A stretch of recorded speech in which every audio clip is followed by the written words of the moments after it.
Olá, estudantes do 7º ano, tudo bem com vocês? Sejam todos bem-vindos à nossa primeira teleaula de língua portuguesa. Sou a professora Kelly Guimarães, atualmente lotada na ETE Anísio Teixeira, com as turmas de 7º e 8º ano. Porém, neste período de pandemia, aceitei o convite de gravar essas aulas remotas para os alunos do 7º ano da Rede Municipal de Educação de Palmas. Sei que está sendo um período muito difícil para todos nós, pois estamos fora do nosso ambiente escolar, mas vamos continuar mantendo o distanciamento social, usando máscaras ao sair de casa e passando álcool em gel nas mãos. Não se esqueçam que eu estou aqui para dialogar com vocês sobre a língua portuguesa. E os professores de vocês também estarão nos grupos de WhatsApp e outras redes sociais acompanhando e ajudando vocês a sanar qualquer dúvida que vocês vierem a ter quanto às atividades. Vamos lá para a nossa primeira teleaula de língua portuguesa? Vejam como as pessoas se comportam neste período de pandemia. Na sala de aula não será diferente, por isso estamos com esse novo modelo em Palmas, Tocantins. Nas imagens nós temos as pessoas mantendo o distanciamento social. Na imagem seguinte, as pessoas ao saírem de casa usando máscaras. Esse novo normal, as pessoas, os alunos, os estudantes estão estudando em casa, usando o seu notebook e seu celular. Nunca foram tão importantes esses meios tecnológicos quanto agora. Isso serve para manter professor e aluno, mesmo que distante, ainda conectados. O que nós vamos trabalhar na nossa teleaula de hoje será o gênero crônica, tipos de crônica narrativa e suas características, e a classe gramatical dos substantivos e suas classificações. Então vamos lá, para o que é crônica? Crônica é um texto narrativo, ele pode ser narrado em primeira ou terceira pessoa, o cronista ele pode ser personagem ou só observador, vinculado em jornais e revistas. O objetivo da crônica é envolver, emocionar o leitor e, ao final da crônica, levá-lo a uma reflexão. A crônica apresenta personagens, às vezes nem tem, apresenta apenas um núcleo, um clímax. Fala-se sobre tudo, a crônica, moda, esporte, cozinha. Nós encontramos crônica diariamente sobre diversos assuntos.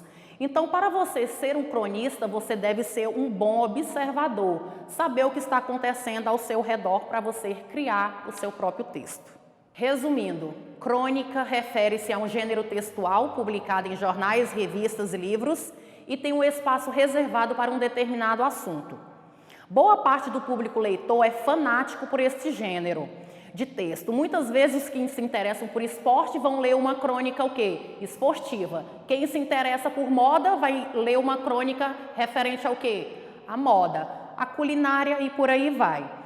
Um dos exemplos são pessoas que leem jornais ou revistas para saber o que está se passando com as socialites, isto é, crônica da moda. Portanto, diariamente encontramos crônicas sobre diversos assuntos. A origem da crônica. Crônica vem do cronos grego ou do cronos latim, que é relativo ao tempo.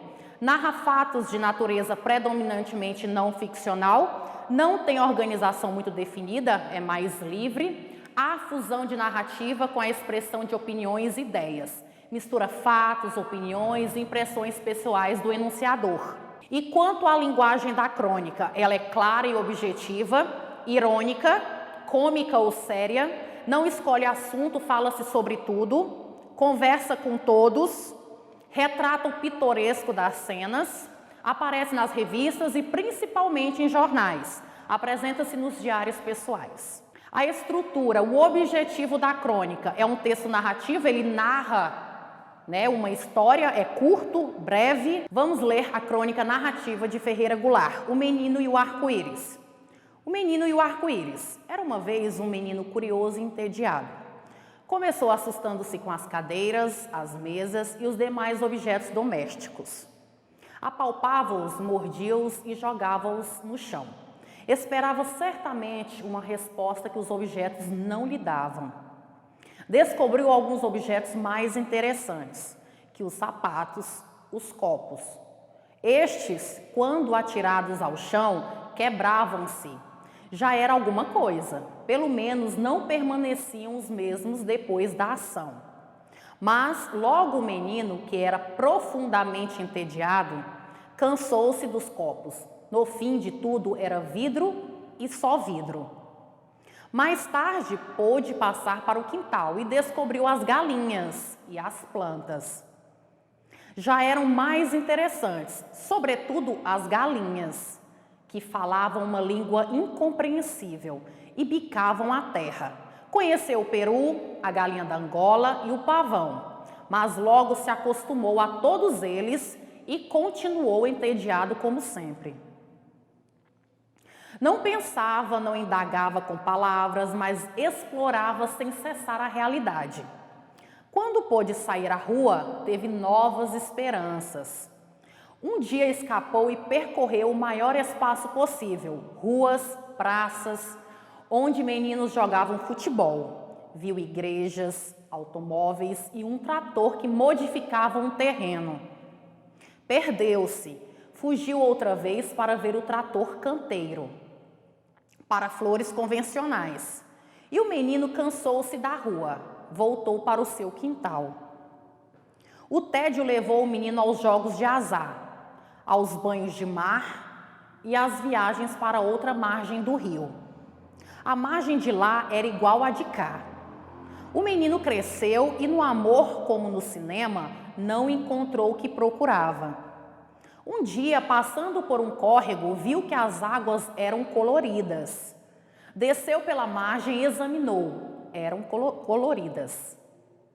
Desde então, todos os dias dava um jeito de ir ver as cores do córrego. Mas quando alguém lhe disse que o colorido das águas provinha de uma lavanderia próxima, começou a gritar que não, que as águas vinham do arco-íris. Foi recolhido ao manicômio. E daí? Ferreira Goulart, O Menino Arco-Íris, São Paulo, Ática, 2001, página 5. Então, a crônica O Menino e o Arco-Íris conta a história de um garoto entediado, curioso, que começou conhecendo os objetos da casa, não gostou, depois conheceu o quintal de sua casa, galinha, o pavão, lá já chamou um pouquinho mais a sua atenção, porque fazia o barulho, porém ainda não gostou, foi para a rua e lá conheceu carros, objetos mais barulhentos, mesmo assim continuou insatisfeito. Vocês perceberam que a crônica narra um texto curto, breve, apresentou apenas um conflito e uma história do cotidiano. Agora vamos para a apreciação da crônica. Questão número 1. Após a leitura do texto, pode-se concluir que o tema central da crônica qual que é? A curiosidade, a insatisfação, a natureza ou a saudade? E na frase, era uma vez um menino curioso e entediado.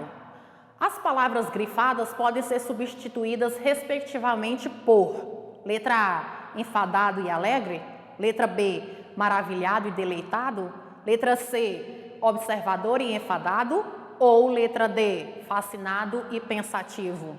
Seguindo, no trecho, desceu pela margem e examinou, eram coloridas. Os sinais de pontuação empregados expressam o quê? Letra A, o tédio do menino, B, a dúvida do narrador, C, o comentário do narrador ou letra D, a surpresa do menino. Então reflitam sobre os questionamentos referentes à crônica lida O Menino e o Arco-Íris e respondam às questões que estão na plataforma Palmas Home School. Agora vamos conhecer as classificações dos substantivos.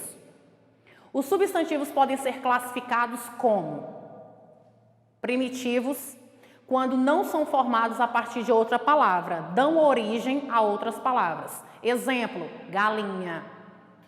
Substantivos derivados, formados a partir de outra palavra. Exemplo, galinheiro. Simples, nomes que possuem apenas uma palavra, um radical. Exemplo, peru, cadeira, mesa, menino. Substantivos compostos, nomes formados por duas palavras, por mais de um radical. Exemplo, arco-íris. Substantivos concretos, quando sua existência é independente, ou seja, não precisa de algo ou alguém para se manifestar. Exemplo, mesa, carro, rua. Abstratos, quando sua existência depende de algo ou alguém para existir. É mais relacionado aos sentimentos. Exemplo, tédio. Coletivos, quando indicam coleção, conjunto de seres, desde que pertençam à mesma espécie. Exemplo, fauna, animais de uma mesma região. Substantivo comum, quando não especificam, pelo contrário, generalizam. Exemplo, menino, animal. Substantivos próprios. O que são substantivos próprios? Quando especificam, quando particularizam. Exemplo, Ferreira Goulart, São Paulo. Então, nesta teleaula aprendemos sobre o gênero crônica, substantivos e suas classificações. O objetivo principal dessa ferramenta de formação é manter a interação entre o professor, os estudantes e os conteúdos trabalhados. Fazer com que vocês não deixem de estudar, mesmo que em casa, neste período de pandemia. Convido vocês, estudantes, a acompanhar as teleaulas de todos os componentes curriculares, pois é importante para o seu processo de aprendizagem. Fiquem atentos quanto à continuação da atividade no arquivo em PDF, disponível na plataforma Palmas Homeschool. As 5 primeiras perguntas vocês responderão online e, a partir da 6ª, vocês darão continuidade à aprendizagem com a resolução das perguntas de leitura, análise linguística e de produção de texto no caderno de língua portuguesa. O que fazer com as atividades realizadas no caderno? As atividades realizadas no seu caderno de língua portuguesa devem ser apresentadas ao seu professor ou à sua professora da sua escola, por meio de arquivo em PDF ou vídeos curtos dos blocos de aulas. Realizem as atividades com capricho e atenção. E até a próxima teleaula, queridos estudantes.